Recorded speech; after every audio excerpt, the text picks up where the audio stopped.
하나님 말씀을 성경에서는 거울에 비유하고 있죠. 우리가 하루 동안에 거울을 많이 보죠. 특히 자매님들은 거울 많이 보시죠. 그래요. 거울을 보면서 자신의 더러운 것이 묻지 않았는가 살필 수 있죠. 주야로 또 시때대로 하나님 말씀을 통해서 우리 자신을 봐야 합니다. 말씀의 거울입니다. 자, 오늘은 역대기상 24장을 보겠습니다. 역대기상 24장을 보겠습니다. 이 시간에도 정신을 차리셔야 됩니다. 정신을 차리셔야 돼요. 역대기상은 한 사람이 기록했어요. 여러 사람이 기록한 것 같이 보이죠. 이름을 앞장, 뒷장에서 서로 같은 사람에 대해서 달리 기록하고 있어서 역대기상은 여러 사람들이 기록을 했구나 이렇게 생각해 볼 수 있는데 한 사람이 기록을 했고요. 유력한 기록자는 에스라입니다. 에스라. 제사장이자 서기관인 에스라가 역대기상하를 기록을 했다고 봅니다. 유대인들도 다 그렇게 보고 있습니다. 24장 1절 아론의 아들들의 구분이 이러하니라. 아론의 아들들은 나답과 아비우와 엘르아사이와 이다말이나. 자, 아론과 그의 아들들은 대제사장으로 부르심을 받았다고 했잖아요. 이 대제사장들을 위해서 다른 레위 지파의 제사장들을 하나님이 뭘로 줬다고 했어요? 선물로 주셨다. 민수기 8장과 18장에서 우리가 보았었죠. 자, 아론이 4명의 아들들을 낳습니다. 나답과 아비우, 그 다음에 엘르아살과 이다말. 그런데 첫째 아들 나답과 둘째 아들 아비우는 2절 말씀에 보시니까 그들의 아버지보다 먼저 주고 자식이 없더라라고 했어요. 그 이유에 대해서는 레위기서 10장을 통해서 우리가 알 수 있죠. 다른 부를 주께 드리려고 하다가 죽임에 당했죠. 22장에서 다윗이요, 하나님의 전을 세우려고 할 때 그 전을 세울 돌들을 석공들을 시켜가지고 다듬게 했다고 했어요. 그 석공들도 이스라엘 백성이 아니고 타국인들이에요. 근데 우리가 이미 출애굽기 20장의 말씀을 봤었잖아요. 하나님께서 땅에 제단을 세울 때 돌들을 다듬어서 세우지 말라고 명령했죠. 근데 돌들을 다듬게 하였다라고 했어요. 이것은 돌을 다듬게 하는 것은 이미 출애굽기 20장에서 하나님 밝히셨죠. 도구를 대는 것은 부정하게 하는 것이라고 했어요.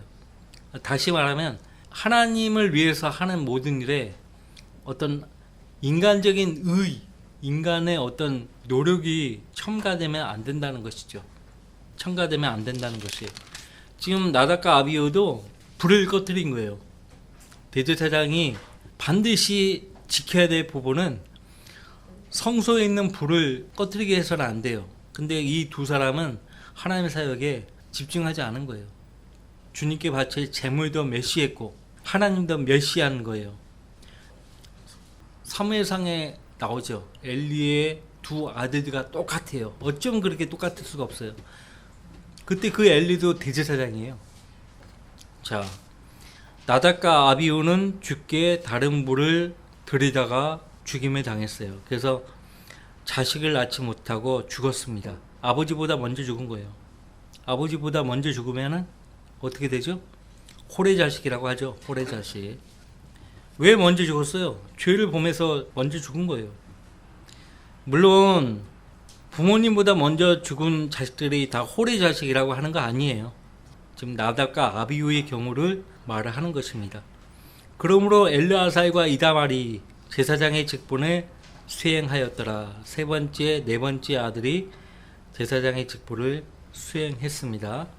다윗은 3절 그들의 봉사의 직무에 따라 엘르아살의 아들들 중에서 사독과 이다말의 아들들 중에서 아히멜렉에게 나누어 주었더라. 우두머리들이 이다말의 아들들에서보다 엘르아살의 아들들 중에서 더 많았고 그들이 이같이 나누었으니 엘르아살의 아들들 중에서 그들의 조상의 집에서 16 우두머리요 이다말의 아들들 중에서 그들의 조상의 집에 따라 8명이더라. 그들이 이같이 서로 간에 제비로 나누었으니 이는 성소의 주관자와 하나님의 전의 주관자가 엘르아살의 아들들과 이다말의 아들들 중에 있었습니다. 자, 제비로 나누었다. 각자 역할을 분담하는데 제비뽑기로 분담을 한 겁니다. 구약시대 때는 제비뽑기가 유효했습니다. 그죠? 특히 우리 잠언 16장 보세요. 잠언 16장 33절 말씀 잘 아시는 말씀이죠. 사람들이 마음대로 제비를 뽑으나 그 일의 결과는 죽게 있다고 말씀하고 있죠. 잠언 16장 33절 제비는 마음대로 뽑으나 그 일의 결과는 죽게 있느니라. 이 경우는 구약시대의 경우죠. 이 경우는 구약시대의 경우예요. 자, 이어서 봅시다. 본문 역대기상 24장 다시 돌아가서 6절 레인들 중 하나인 서기관 느단니엘의 아들 스마야가 왕과 고관들과 제사장 사독과 아비아달의 아들 아히멜렉과 제사장들과 레인들의 족장들 앞에서 그들의 이름을 기록하였으니 으뜸가는 한 집안을 엘르아살을 위하여 취하고 하나는 이다말을 위해 취하였더라. 제비를 뽑으니 제비를 뽑는 순서들이 쭉 나옵니다. 그래서 18절까지 보면은 18절 23째는 들라야에게 24째는 마아사에게 돌아갔더라. 제비를 뽑았는데 그 순서가 이렇게 24번째까지 돌아갔다라고 말씀하고 있고요. 19절 그들의 조상 아론 수하에서 그들의 규례대로 주의 전에 들어가서 섬기는 자들의 세율이 이러하였으니 이스라엘의 주 하나님께서 아론에게 명하신 대로였더라. 다윗이 이렇게 다 체계를 잡아놓은 거예요. 다 체계를 잡았어요. 성전 예배의 체계를 다 잡아놓은 거예요. 찬송하는 자들, 하나님의 악기로 하나님을 기쁘게 하는 자들 다 잡아놓은 거예요. 자, 이어서 20절 말씀 보겠습니다. 레위 자손의 나머지는 이러하니 암남의 아들들 중에서 암남은 아론과 모세의 아버지죠. 근데 암남의 아들들 중에서 수바일이요. 수바일은 암남의 손주예요. 이 수바일을 앞서 우리 지난 시간에 23장 16절 말씀에서 수부엘이라고 했죠. 같은 사람이에요. 수바일의 아들들 중에서 예디야더라. 르아베에 관하여는 르아베의 아들들 중에서 첫째 이시야요. 이스라엘인들 중에서는 술로못이요. 술로못이 23장 18절 말씀에서 술로밋이라고 했죠. 술로못의 아들들 중에서는 야이시더라. 헤브론의 아들들은 첫째가 여리야, 둘째가 아마리야, 셋째가 야시엘, 넷째가 역하무함이요. 우시엘의 아들들 중에서는 미카요. 미카의 아들들 중에서는 사밀이라. 미카의 형제는 이시야요. 이시야의 아들들 중에서는 스카라며 무라리의 아들들은 말리아무시요. 야하샤의 아들들은 분노더라. 야하샤에게서 난 무라리의 아들들은 분노와 소함과 사쿨과 임니요. 말리에게서 난 자는 엘르아살인데 그에게는 자식이 없더라. 구약시대에 자식 없이 죽은 사람들이 많이 나오죠. 대부분은 하나님께 범죄해서 그렇고요.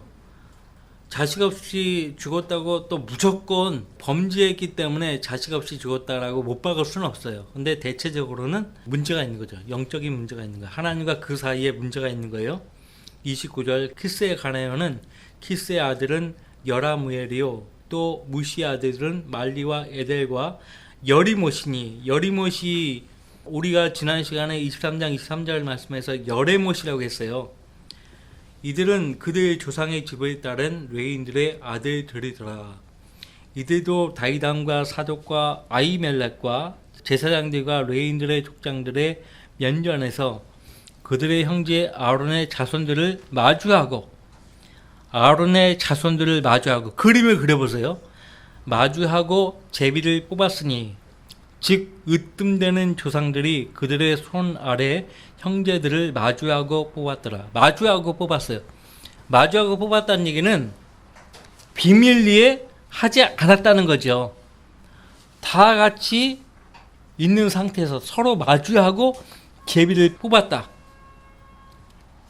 공개적으로 했다는 거죠. 비밀리에 하지 않았다는 것이죠. 그래서 제비로 뽑혔으면은 그 결정에 모두가 다 의의를 제기하지 않고 따르는 거예요. 편파적으로 하지 않았음을 지금 말씀하고 있습니다. 자, 이제 25장으로 가보겠습니다. 또 다윗과 군대 대장들이 아삽과 헤만과 여두둔의 아들들 중에서 성별하여 섬기게 하되 하프와 솔토리와 심벌지를 가지고 예언을 하게 하였으니 그들의 섬김에 따른 일꾼의 수는 이러하니라. 개역 개정에 어떻게 되어 있는지 아세요? 예언을 하게 하였다, 이 말을 신령한 노래를 하게 했다라고 고쳤어요. 신령한 노래를 하게 했다. 자, 하프와 솔토리와 심벌지를 가지고 예언을 하게 했다. 누가? 아삽과 헤만과 여두둔의 아들들. 이들은 시편에 나와요. 아삽의 시가 나오고 하잖아요. 헤만의 시가 나오고 하잖아요. 근데 그 내용들을 보면은, 시편의 내용들을 보면 단순한 기도와 노래만이 아니에요. 예언이에요, 예언. 그러니까 시편의 예언을 지금 가려버린 거예요. 그런데 누가복음 24장 봅시다. 예수님이 하신 말씀을 봅시다.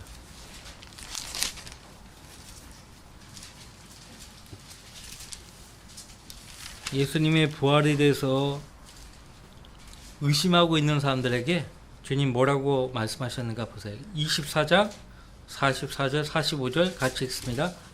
또 그들에게 말씀하시기를 이런 것이 내가 너희와 함께 있을 때 말했던 바 모세의 율법과 선지자들과 시편에 나에 관하여 기록된 모든 것이 이루어져야 한다던 그 말이니라고 하시고 그때 그들의 지각을 열어 성경을 깨닫게 하시더라. 모세의 율법에도 예수님에 대한 예언이 있고 선지서들도 예수님에 대해서 예언했고 시편도 예수님에 대한 예언들로 가득 차 있죠. 예수님의 고난, 시편 22편, 예수 그리스도의 천년 통치 어디 나와요? 시편 70편 이후에 계속 나와요. 시편 45편은요 어린 양의 혼인잔치와 천년왕국과 예수 그리스도 재림. 그 외에 다른 시편들은 대환란, 적그리스도의 실체 다 다루고 있어요.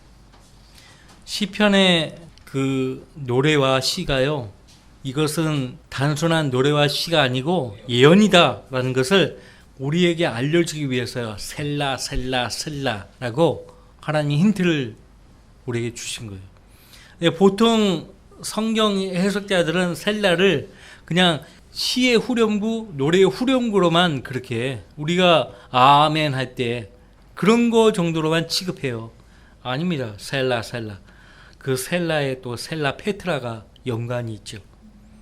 이스라엘 백성이 대환란 때요, 적그리스도의 얼굴을 피해서요 하나님께 부양받으려고 하나님에 의해서 광야로 피신합니다. 그때 하나님께서 그들을 한 때와 두 때와 반때 동안 부양을 받아요. 이것이 요한계시록 12장에 나오죠. 그런 예언이요 시편 곳곳에 나오는 거예요. 그런데 예언을 하게 하였다, 이것을 신령한 노래를 하게 했다라고 바꿔버리면 되냐고요. 이거는 의도적 변개예요. 의도적 변개라고. 분명하잖아요. 예수님이 모세의 율법과 선지자들과 시편에 나에 관하여 기록된 모든 것이 이루어져야 한다던 그 말이니라. 이루어져야 한다. 이것이 예언이거든요. 성취되어야 할 일을 미리 말씀하시는 거예요. 미리 선포하는 거예요. 그것이 예언이에요. 자, 우상들, 이방 나라의 신들, 실체가 없기 때문에 그들은 예언을 못해요. 그래서 하나님이 도전하죠. 하나님이 도전합니다. 이사야서 40장 이후의 말씀들을 쭉 읽어보신 분들은 아실 거예요. 하나님께서 도전해요. 이사야서 41장 22절 말씀부터 봅시다. 그들로 주장들을 내어놓고 무슨 일이 일어날지를 우리에게 보이게 하라. 그들로 이전 일들을 보이게 하여 그것들이 무엇이든 간에 우리로 그 이들을 숙고하고 그 이들의 나중 결말도 알게 하라. 아니면 앞으로 있을 일들을 우리에게 선포할지니라. 이후에 있을 일들을 보여주어 우리로 너희가 신들인 것을 알게 하라. 정령선을 행하거나 악을 행하라. 우리가 놀라며 그것을 함께 보리라. 어떤 사람이 선지자라고 하면서요, 이런 일이 일어날 것이라고 하지만 실제 일어나지 않았다 이거예요. 실제 일어나지 않았으면 그를 두려워하지 말라 이거예요. 여러분들 신명기 18장 말씀 보세요. 신명기 18장.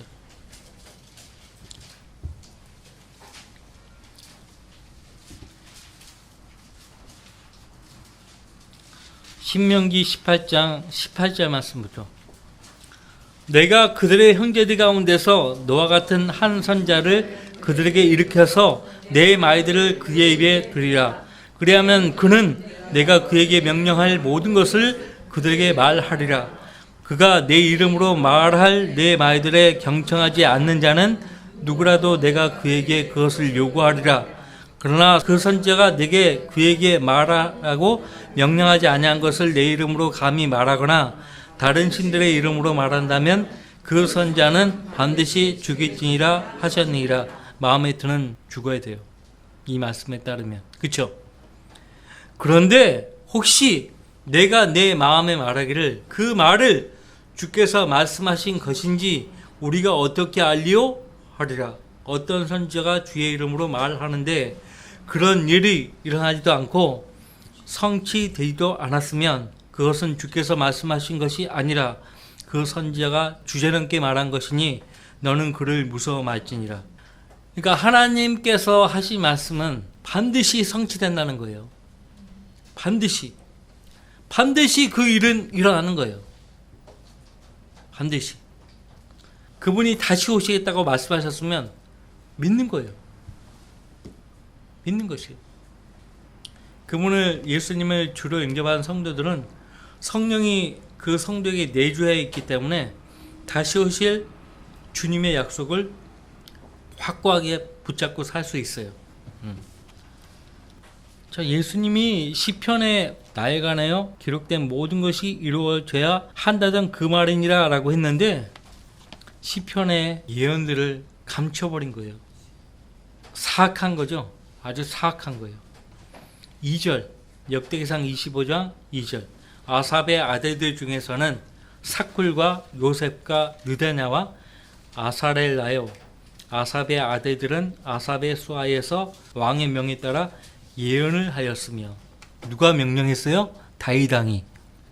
근데 여기서 예언을 하였으며 이것도 역시 신령한 노래를 하였으며로 고쳐버린 거예요. 개역개정. 근데요, 구약 성경에서 가장 많이 변기된 책들이 시가서예요. 욥기, 시편, 잠언, 전도서, 솔로몬의 노래. 근데 그 가운데서 제일 많이 변개된 책이 잠언이에요. 잠언. 매 구절마다 고쳐버린 거예요.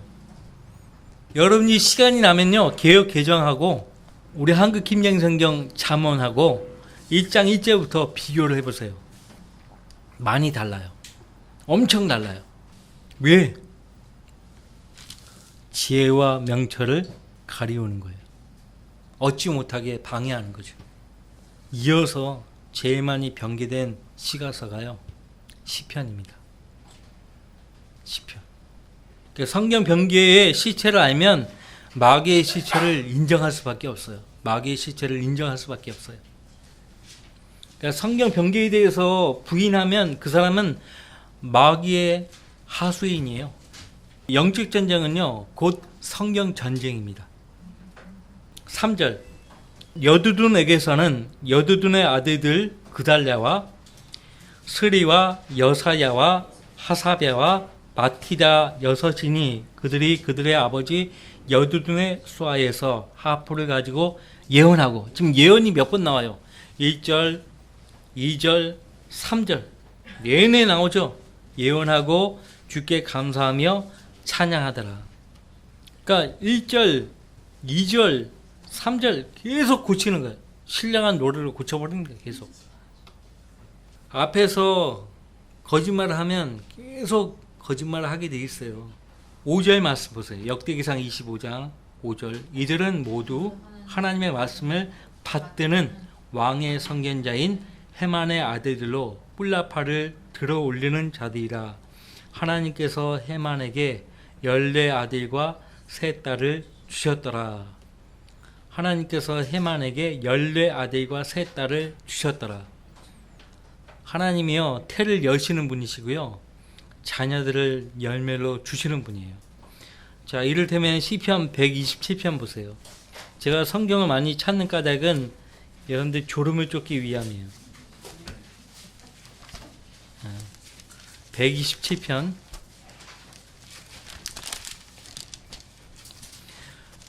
자녀들이 다 하나님을 사랑하고 하나님의 계명을 지키고 하나님을 두려워하고 하나님 말씀에 떨며 산다. 그러면 얼마나 든든할까요? 시편 127편 3절 말씀부터 보겠습니다. 보라, 자녀들은 주의 유업이요 태의 열매는 그의 보상이로다.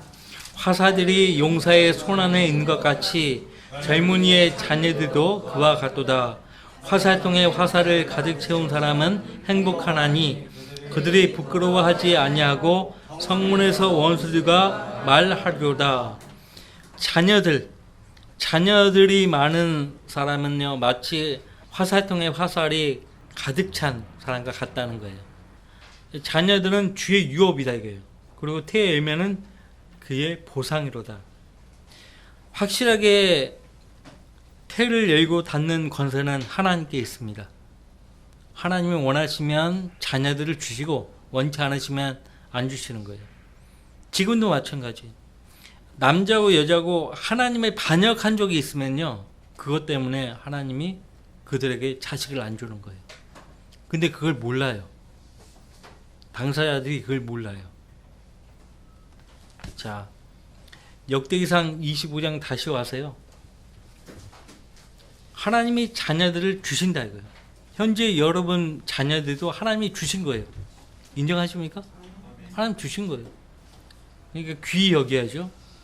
6절 이들은 모두 그들의 아버지의 수하에 있어 심벌지와 솔토리와 하프로 주의 전에서 노래하며 하나님의 전을 섬겼으니 아삽과 여두둔과 헤만에게 내린 왕의 명에 따른 것이더라. 그리하여 그들의 형제들과 함께 주의 노래들을 배워 익숙하게 된 모든 사람들의 수가 288명이더라. 자, 주의 노래들 예언하게 했다. 근데 5절에는 하나님의 말씀에 받드는 이런 말이 나오죠. 다 하나님 말씀과 관련이 있는 거예요. 주의 노래들. 우리가 찬송을 지어 말한다고 했어요. 골로새서 3장의 말씀대로 찬송들을 지어 부를 때 그 찬송들은 철저히 하나님 말씀에서 가져와야 돼요. 하나님 말씀에서 가져와야 돼요. 오늘날 찬송이라고 부르는 가사들을 보세요. 성경적이지가 않아요. 그 곡조도 마찬가지예요. 성경과 찬송은 뗄 수 없는 관계입니다. 성경의 말씀 단어 하나하나도 하나님의 영감으로 주어진 것이고, 이 찬송 보세요. 영감의 산물이에요. 그죠? 누가 봐도 영감의 산물이잖아요. 가사나 곡. 세상 사람들이 이것을 지을 수도 없고 불가능해요. 주의 노래들을 배워 익숙하게 된 모든 사람들의 수가 288명이더라. 태어날 때부터 노래 잘하는 사람 없어요. 그렇죠? 배워서 익숙해지는 거예요. 배워서. 우리가 이제 주의 말씀도요, 자주 읽고 묵상하고 공부하고 내 지식으로 삼지 않으면 이 말씀들이 나의 것이 안 되는 거예요. 나의 것이. 절대 안 돼요. 뭐 가끔 가다가 시간 내서 읽고 절대 그 말씀이 내 안에 들어올 수 없어요. 내 안에 심겨지지 않아요. 매일 말씀에서 기쁨을 얻고 그 말씀으로 무장을 해야 돼요. 저는 이 말씀을 준비하면서 굉장히 인상 깊었던 구절은 8절 말씀이에요. 앞에 7절 말씀에서 주의 노래들을 배워 익숙하게 된 모든 사람들이 나오잖아요. 배웠다. 배운다는 것은 누군가가 가르친다는 거예요. 근데 8절에 그들이 제비를 뽑아 큰 자나 작은 자, 선생이나 제자가 각기 직무를 맡았으니. 자, 선생도 직무를 맡았고 그 선생으로부터 배운 제자도 직무를 맡는 거예요. 선생과 제자가 함께 주님의 일을 하는 거예요. 얼마나 아름다운 모습이에요? 얼마나 아름다운 모습이냐고. 저 어제 뉴스 보고 정말 이 세상이 말세요. 선생님이 쓰러질 때까지 패는 거야. 제자가. 질식할 때까지 두드러 팼어. 선생님이 119에 실려갔어요. 근데 그 선생님은 제자한테 그렇게 맞아도 알리지 않은 거야. 아무도 몰랐어요. 119에 병원에 실려가서 이송돼가지고 응급실에 입원될 때까지 아무도 몰라요. 의사가 보니까 이거는 누군가에 의해서 맞은 거야. 학교에서 실려왔다니까. 119 구급대 어디에서 모셔왔냐고. 학교에서 교실에서 쓰러져 있는 선생님을 모시고 왔다고. 그러면 답이 딱 나오잖아요. 동료 교사가 때렸겠어요? 괴한이 진입해서 때렸겠어요? 제자가, 그것도 한 명의 제자예요. 여러 명도 아니야. 한 명의 제자가 쓰러질 때까지 선생님을 때린 거예요. 세상이 이래요. 가정교육을 어떻게 받은 거예요? 얼마나 아름다운 모습이에요. 선생이나 제자가 각기 직무를 맡았으니. 자, 여러분들 요한복음 13장 봅시다.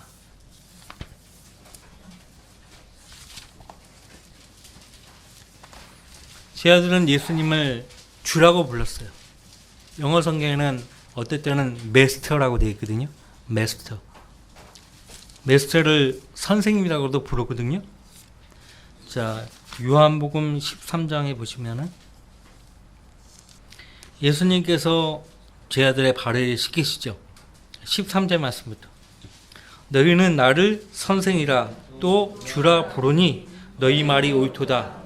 이는 내가 그렇기 때문이라. 내가 너희 주와 선생으로 너희 발을 씻겼으니 너희도 서로의 발을 씻겨주는 것이 마땅하니라. 세족식 하라는 말이에요. 서로의 허물을 용서하라 이거예요. 내가 너희의 허물을 용서했듯이 너희도 서로의 허물을 용서하라 이거예요. 왜? 말씀하셨잖아요. 10절 말씀 보세요. 이것을 잘 표면적으로 이해했던 베드로가 9절 시몬 베드로가 주께 말씀드리기를 주여 내 발뿐만 아니라 손과 머리도 씻어 주소서라고 하니 예수께서 그에게 말씀하시기를 이미 목욕한 사람은 발밖에 씻을 필요가 없으니 그는 온몸이 깨끗함이라. 너희는 깨끗하나 다 그런 것은 아니라고 하시더라. 다 그런 것은 아니다. 이 중에 마귀가 있는 거예요. 유다 이스카리오. 그는 깨끗함을 갖지 못한 거예요. 자, 이미 목욕한 사람. 예수님이 십자가에 달려 돌아가시기 전인데도 이 제자들은 예수님을 따르면서 예수님이 자신들의 구주이심을 믿은 거예요. 믿은 거예요. 벌써 믿은 거예요. 아직 십자가에 달려 돌아가시기 전인데 저분은 나의 구주시다. 믿은 거예요. 이 제자들은. 그래서 믿은 그들을 이미 목욕한 사람이라고 말을 한 거예요. 하지만 목욕했기 때문에 발은 늘 더럽잖아요. 자, 필리스타인 지역은 사막지대예요. 그들은 지금 유대인들, 필리스타인들은 다 우리처럼 신발 신고 다니지만 예수님 당시에는 샌들 신고 다녔어. 샌들을 신고 다니기 때문에 집에 들어가기 전에 그 집 입구에는 항상 뭐가 있어요? 돌 항아리, 물 항아리가 있어요. 그래서 물 항아리에 물을 떠다가 발부터 씻고 들어가는 거예요. 자, 또 보세요. 선생과 제자가 나왔죠. 골로새서. 성경은 다 짝이 있어요. 골로새서 3장.